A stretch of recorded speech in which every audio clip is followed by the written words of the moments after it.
Hello दोस्तों, welcome to my channel. आज हम इस वीडियो में क्लास 10th फिजिक्स का chapter 1 and 2 reflection of light and refraction of light, प्रकाश का परावर्तन और प्रकाश का अपवर्तन को अच्छे से समझेंगे। तो चलिए वीडियो को शुरू करते हैं।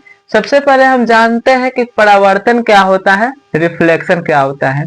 ठीक है, यह बहुत ही महत्वपूर्ण टॉपिक है। इसे बोर्ड एग्जाम 2026 में पूछा जा सकता है, इसलिए वीडियो को शुरू से लेकर अंत तक जरूर देखिएगा। देखिए, परावर्तन परावर्तन को इंग्लिश में कहते हैं रिफ्लेक्शन। क्या कहते हैं? रिफ्लेक्शन।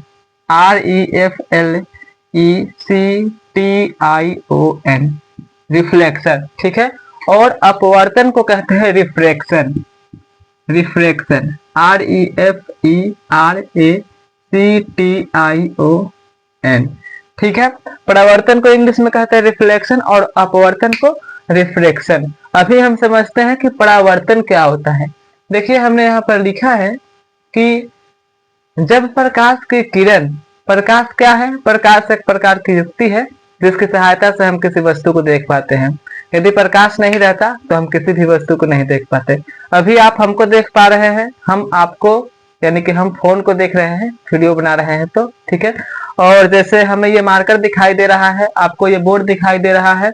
आप दुनिया के किसी भी व्यक्ति, वस्तु, स्थान जो भी देखते हैं आप प्रकाश की सहायता से ही देख पाते हैं। यदि प्रकाश नहीं रहता तो हम किसी भी चीज को नहीं देख पाते, चाहे वो कितना ही बड़ा क्यों ना हो। ठीक है, कैसे हमें कोई वस्तु दिखाई देती है, चलिए उसे जान लेते हैं।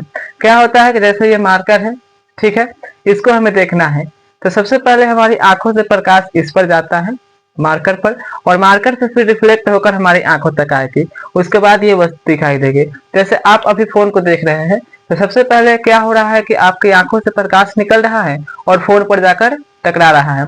फोन पर से टकराने के बाद पुनः वापस वह जो प्रकाश है लौट कर आ रहा है आपकी आंखों के पास। ठीक है, उसके बाद वो फोन दिखाई दे रहा है। ठीक है, यानी कि सिचुएशन कुछ यूं हो जाती है, जैसे मान लीजिए ये आपका फोन है, ठीक है, आप यहाँ से देख रहे हैं तो क्या हो रहा होगा कि यहाँ से पहले प्रकाश की किरण जा रही होगी, ठीक है, और उसके बाद फिर वापस टकरा कर आपकी आंख के पास आ रही होगी, तब जाकर ये फोन जो है हमें दिख रहा है। ठीक है, ये सब आपका ऐप है। ठीक, तो ये क्या हो रहा है?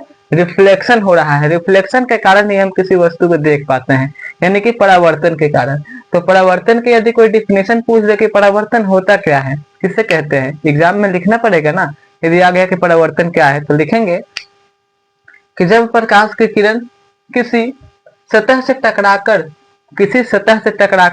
ठीक है, पुनः उसी माध्यम में वापस लौट जाती है, उसे प्रकाश का परावर्तन कहते हैं, रिफ्लेक्शन ऑफ लाइट कहते हैं। ठीक है, जैसा कि आप यहाँ पर देख सकते हैं, आपके फोन पर ही मैंने एक उदाहरण सेट किया है। ठीक, कोई भी वस्तु हो गई, जैसे मान लीजिए यहाँ पर एक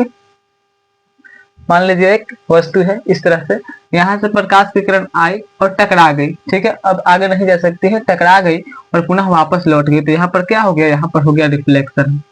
यहाँ पर हो गया हमारा रिफ्लेक्शन यानी कि परावर्तन। तो परावर्तन समझ में आ गया कि जब किसी वस्तु से टकराकर प्रकाश वापस लौटती है उसे क्या कहते हैं? परावर्तन कहते हैं। ठीक है, तो ये देखिए हमने यहाँ पर परावर्तन के लिए यहाँ पर चित्र बनाया है। इन सभी के डायग्राम समझते हैं, इसमें क्या क्या रहता है। देखिए, ये जो है M और N, ये जो है एक समतल सतह है। क्या है? समतल सतह। ध्यान से देखिए, क्या है? समतल सतह।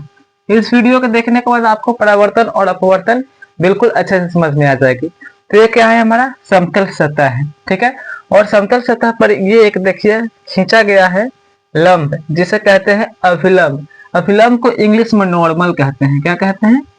नॉर्मल।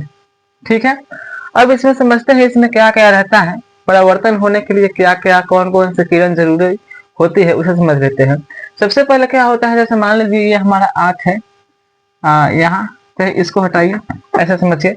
जैसे जो प्रकाश की किरण सबसे पहले इस समतल सतह पर आकर टकराती है ना, उसे कहते हैं आपतित किरण। आपतित किरण को इंग्लिश में कहते हैं इंसिडेंट रे। क्या कहते हैं? इस किरण को हम कहेंगे इंसिडेंट। यहाँ पर देखिए इंसिडेंट रे।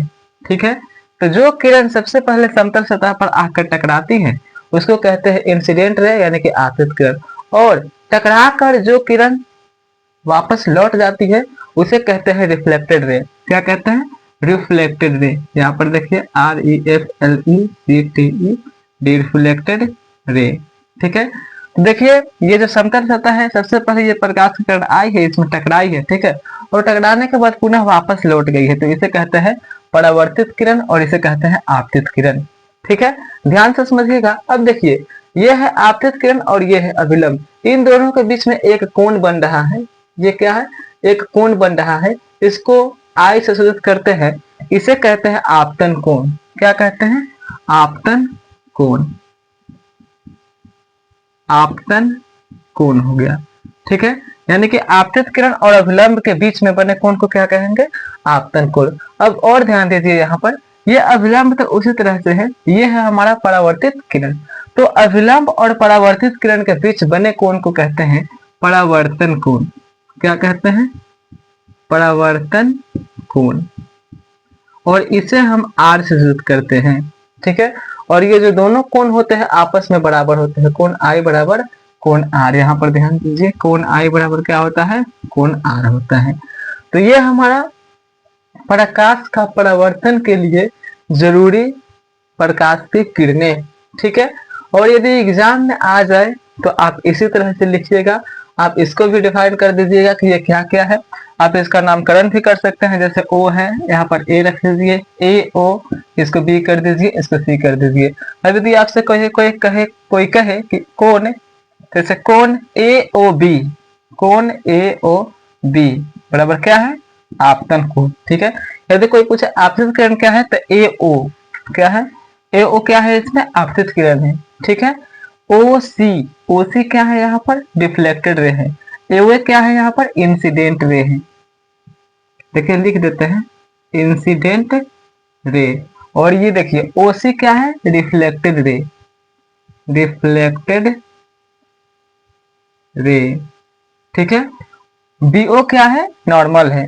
ठीक, तो ये हमारा प्रकाश का परावर्तन है। प्रकाश के परावर्तन के कारण ही हम किसी वस्तु को देख पाते हैं। ठीक है, चलिए अब समझ लेते हैं कि अपवर्तन क्या होता है। देखिए अपवर्तन क्या होता है? दो माध्यम के बीच में होता है।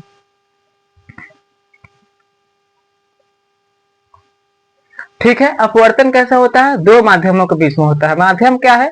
जैसे मान लीजिए कि हवा हो गया, क्या हो गया? हवा हो गया और पानी हो गया, ये दो ठो माध्यम हो गए। ठीक है, तो परावर्तन हमेशा दो माध्यमों के बीच में होता है। कैसा होता है?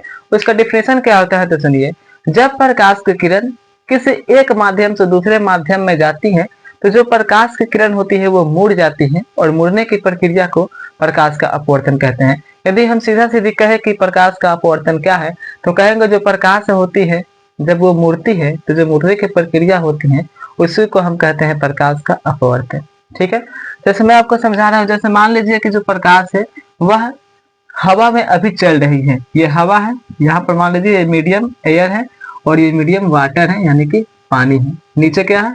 पानी है। ठीक है, और यहाँ पर हम एक अभिलंब डाल देते हैं, क्या रहने दीजिए। ठीक है, अब अभी प्रकाश की किरण हवा में इस तरह से चल रही है, इसकी गति इस तरह से है। ठीक है, तो हवा में बिल्कुल सीधी रेखा में चल रही है, क्योंकि प्रकाश की जो गति होती है हमेशा सीधी रेखा में चलती है। प्रकाश सदैव स्ट्रेट लाइन सीधी रेखा में चलती है। ठीक है, लेकिन ये हवा में अभी स्ट्रेट चल रही है, लेकिन जैसे ही पानी में एंट्री करेगी इसकी जो दिशा है वो बदल जाएगी, इस तरह से हो जाएगी। देखिए इसको जाना चाहिए था बिल्कुल इस तरह से, लेकिन क्या हुआ? इस तरह से मुड़ गई। ठीक है, तो यानी जब भी मीडियम चेंज होता है, जब भी माध्यम चेंज होता है, तो प्रकाश का अपवर्तन होता है।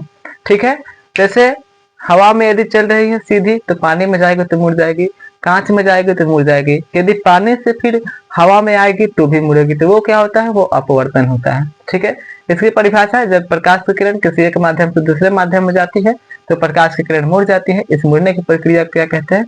प्रकाश का अपवर्तन, रिफ्रेक्टेड ऑफ लाइट कहते हैं। ठीक है, तो यह हमारा परावर्तन और अपवर्तन है।